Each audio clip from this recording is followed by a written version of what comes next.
एक ऐसा आदमी जिसने 20 साल तक दो दो राज्य सरकारों को अपनी उंगलियों पर नचाया। कुछ लोगों के लिए वो एक मसीहा था, एक रॉबिनहुड, तो वहीं सरकार के लिए वो एक शैतान था।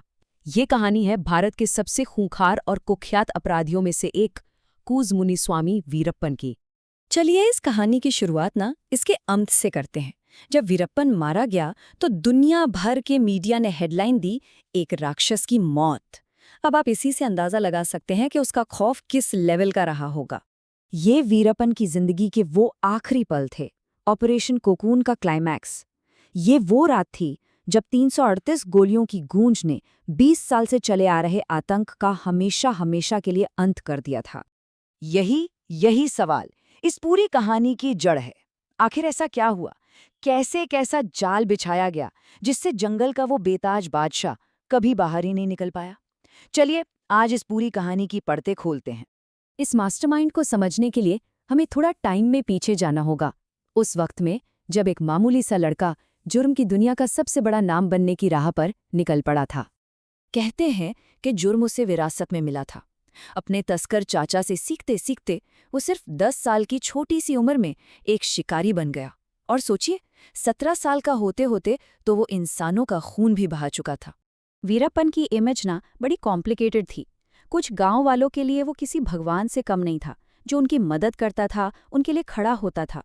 लेकिन कानून की नज़र में वो एक बेरहम कातिल और तस्कर के सिवा और कुछ भी नहीं था। अब जरा उसके जुर्म का स्केल देखिए। उसने करीब करीब 2000 हाथियों को सिर्फ और सिर्फ उनके कीमती दांतों के लिए मार डाला। हाथियों के बाद उसने चंदन की लकड़ी की तस्करी शुरू की। करीब 10,000 टन चंदन, जिसकी कीमत उस जमाने में अरबों में थी। और अब सबसे चौंकाने वाला नंबर, उसने अपने रास्ते में आने वाले 184 लोगों की जान ले ली, और इनमें से आधे से ज्यादा तो पुलिस और फॉरेस्ट ऑफिशियल्स थे। स्मगलिंग से जब पैसा और पावर हाथ में आया तो वीरप्पन और भी ज्यादा खतरनाक हो गया। अब उसने अपहरण का रास्ता चुना और ऐसे लोगों को टारगेट किया जिससे पूरा देश हिल गया।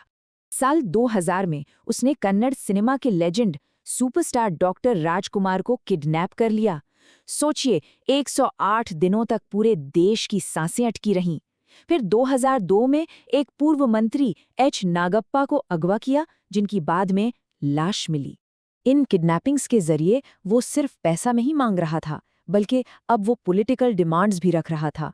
कावेरी जल विवाद से लेकर भाषा के मुद्दे तक वो अब सरकार से सीधी सौदेबाजी कर रहा था। वीरप्पन के इस बढ़ते आतंक को रोकने के लिए कर्नाटक और तमिलनाडु की सरकारों ने इतिहास का सबसे लंबा और सबसे महंगा मैनहंट शुरू किया। एक ऐसा मैनहंट जो पूरे 2 दशकों तक चला। इस लंबी लड़ाई में एक नाम हमेशा याद रखा जाएगा, पी श्रीनिवास, एक बेहद ईमानदार आईएफएस ऑफिसर जिन्होंने वीरप्पन को पकड़ने के लिए एक बिल्कुल ही अलग रास्ता अपनाया। श्रीनिवास ने बंदूक के बजाय भरोसे से काम लिया। उन्होंने गांव वालों का दिल जीता और वीरप्पन के खिलाफ एक मजबूत नेटवर्क बना लिया। वो कामयाबी के बहुत ज्यादा करीब थे, लेकिन वीरप्पन ने धोखे से सरेंडर के बहाने उन्हें जंगल में बुलाया और उनकी हत्या कर दी। ये एसटीएफ के लिए एक बहुत बहुत बड़ा झटका था।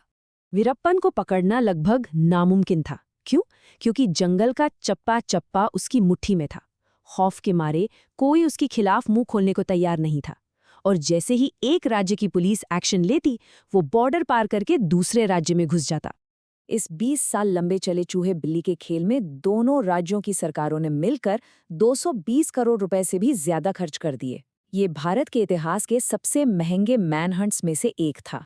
सालों की नाकामी के बाद स्पेशल टास्क फोर्स ने एक आखिरी और निर्णायक जाल बिछाने का फैसला किया, और इस बार गलती की कोई गुंजाइश नहीं थी। और यहीं कहानी में एक जबरदस्त मोड़ आया। नए एसटीएफ चीफ के विजय कुमार ने वीरप्पन के एक पुराने वीडियो में एक छोटी सी डिटेल नोटिस की। वीरप्पन को पढ़ने में दिक्कत हो रही थी, उसकी आंखें कमजोर हो रही थीं। बस यही थी वो कमजोरी जिसका एसटीएफ को सालों से इंतजार था। बस यहीं से बना ऑपरेशन कोकून। प्लान एकदम सिंपल था। वीरप्पन की आंखों की कमजोरी का फायदा उठाओ, उसके ही आदमियों को अपना मुखबिर बनाओ, इलाज के बहाने उसे एक एम्बुलेंस में जंगल से बाहर लाओ और रास्ते में घात लगाकर हमला कर दो। इस हाई स्टेक्स ऑपरेशन में एक मजेदार गलती भी हुई थी। पता है क्या, जिस एम्बुलेंस को भेजा गया था उस पर सेलिम की स्पेलिंग गलत थी। ये एक छोटी सी चूक थी जो पूरे ऑपरेशन को फेल कर सकती थी, पर किस्मत एसटीएफ के साथ थी। और फिर आई वो रात 10:50 पर एम्बुलेंस जाल में फंसी। ड्राइवर ने सिग्नल दिया, एसटीएफ ने सरेंडर करने को कहा, लेकिन वीरप्पन ने गोलियां चलानी शुरू कर दी। अगले 20 मिनट तक सिर्फ गोलियों की आवाज थी, और जब वो आवाज शांत हुई तो वीरप्पन की कहानी हमेशा के लिए खत्म हो चुकी थी। वीरप्पन तो मारा गया, लेकिन अपने पीछे कई सवाल छोड़ गया। कहा तो ये भी जाता है कि अगर वो जिंदा पकड़ा जाता तो कई बड़े बड़े नेताओं और अफसरों के नाम सामने आ सकते थे जो शायद